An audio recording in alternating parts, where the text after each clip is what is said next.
Welcome to Kenton's videos. Enjoy the video. In this video, I will explain how to make beer step by step.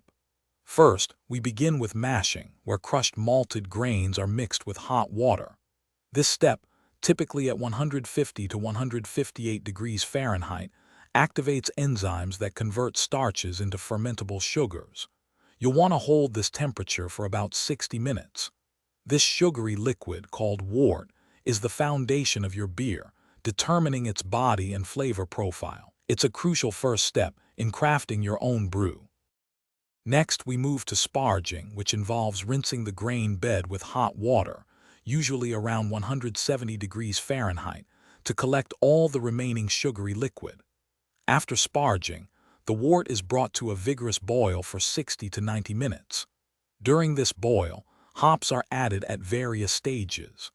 Early additions contribute bitterness, while later additions provide aroma and flavor. This boiling also sterilizes the wort and helps concentrate the sugars, preparing it for the next exciting phase.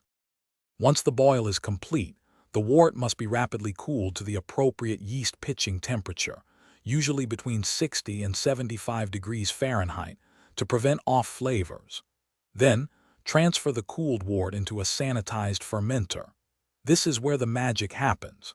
You'll add your chosen brewer's yeast, which will consume the fermentable sugars, converting them into alcohol and carbon dioxide.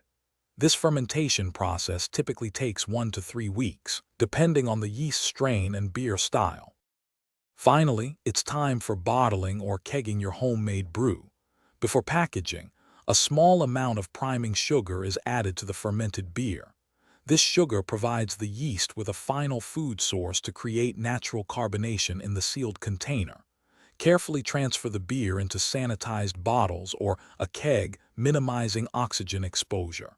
Then, allow your beer to carbonate and condition for 1 to 3 weeks. Once ready, chill and enjoy the delicious fruits of your labor. Thanks for watching. Consider subscribing if we helped you.